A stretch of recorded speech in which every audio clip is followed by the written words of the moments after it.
15, I believe, and I got sick. What I got was PlayStation there. That was like another world I can be, that actually saved my life. I was in a room with like 5 other kids there. Actually, one of them, couldn't, speak. But, you didn't need any words there, we played together and get excited. And sometimes you don't need words, to communicate, to be friends. The Quiet Man is, communication beyond words. And I knew it for a long time ago. The Quiet Man is an incredibly ambitious cinematic experience that is attempting to weave a movie and a game into one experience that seems seamless to the player. It's about a badass guy that's gone through some trauma. He's had a hard life, so he's trying to deal with it, he's trying to piece things together, and he happens to be an amazing fighter. Tonally, you have all the trappings of a good, noir crime kind of thriller. Very cinematic experience with dialogue that you can't hear, done through the perspective of our protagonist Dane, who is deaf. It's a game done with a big company like Square Enix, and yet it's an independent vibe. I mean, it's really an indie game. It's only like 3 hours, and it is designed to be, completed in one sitting. It's like watching a movie. Yo! Wrong address, dog! No one ordered no chow! Muévate! When KENSEI originally pitched a soundless video game, which was the very first sort of iteration, this was just such a thrilling concept. To go, how can we really pull this off? Can you really do that? And it's obviously evolved to include more sound design, but the basic heart of it is still there. そうですね。僕やっぱりそのゲームの音を作ってる立場なので、その音がないゲームって果たしてどうするのかなっていうのと、あとそれをそのサウンドの僕にどうしてその話をするのかなっていうのが一番最初正直な気持ちでした。Dane's inability to hear, first of all, forces the player into a completely different state of mind. We're so used to, if anything, sensory overload. Surround sound, and I'm listening for our people sneaking up behind me, all the things that I'm used to doing in a game. That's gone. There's still sound design to the game though, which is used in a very, very clever way. When somebody's speaking to Dane, there's these melodies, these like ethereal sounds that come through to let you know he's understanding what's happening.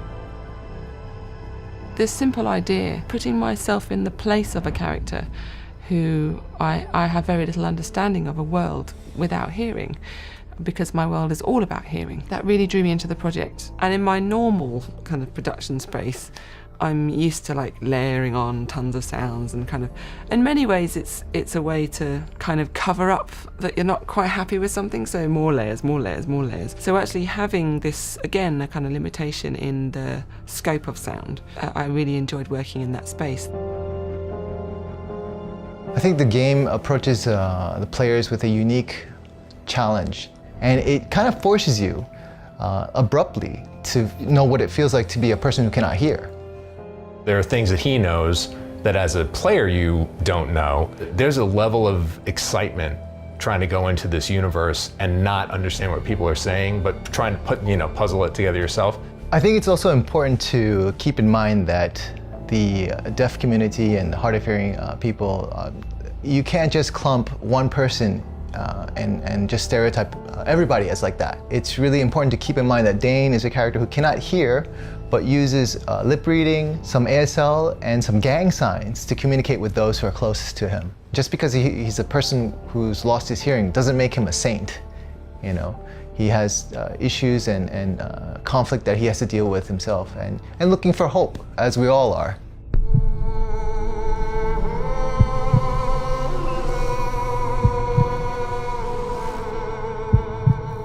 The most challenging aspect for me on this project was the fusion of reality and CG. Why do we feel like we need to stick to the CGI thing? That was my question. If the goal is the high quality photorealistic, CGI, why don't we just shoot it then? What's the difference? で、特にやっぱり感情の機微だったりだとか、そういったものがまだ CG には表現しきれないところがある。We ended up shooting our live action footages in Sofia, Bulgaria. There's this great studio there. It made it look like it's real New York. I think one of the biggest challenges with the effects on this game was the level of fidelity that it had to match up with live action, the lighting, the amount of detail. Part of the process was 3D scanning, so we had digital handheld scanners that we would use to scan props.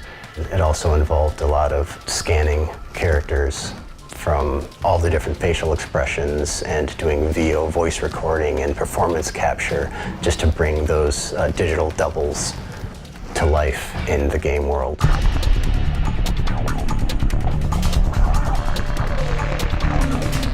Dane has a lot of anger issues that really come out, certainly during combat. We wanted to have the character have a great combo system, but make it accessible. We wanted it to have a lot of moves, but not necessarily require a lot of memorization. I did a lot of research because I really love action films like Ong Bak and The Raid. Watch those like fighting scenes. That way I can get the best composition for each punch, kick. So not only did we have a combo system, but we had a system for finishing the enemies. We had a system for using the environment on our enemies. We had a system for grabbing our enemies, throwing our enemies, and putting them against the wall and kind of doing what we call a beatdown. All of the ways that you can dispatch a character in this game, there's no way that you can see all of it in one sitting. You couldn't see it in 2, 3, or 4. 左手が脱力してここでパンチ入れます。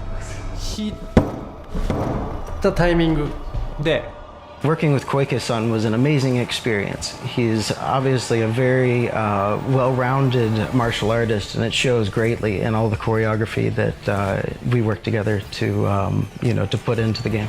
今回、クワイエットマンという仕事をいただいたときに、初めはですね、実写部分を、実写部分のアクションシーンっていうのを、作ってくれということでオファーを受けて、そしてそれを受けたんですけれども、そしてその何ですかキャラクターの、戦い方だとかプロデューサーの藤永さんといろいろお話ししていく上で、こんなことやりたいあんなことやりたいっていうのが実写部分で作っていく上で部分も後からちょっと、やっていただけないかということを、言われて、そしてゲームの部分のモーションキャプチャーも担当させていただきました。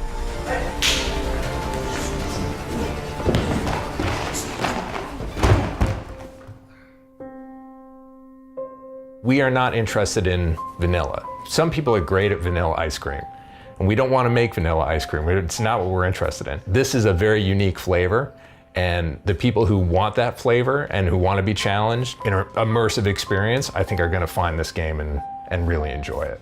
For me, The Quiet Man aims to say more than what might be on the surface. The Quiet Man, I would say it's a crazy game, crazy concept. It's a crazy, ambitious project to, even to start with, I believe in a video game changed me, and if one video game, can change people's mind, that means like, video game can, change the world. And that's how I believe, video game can be, much more than just fun.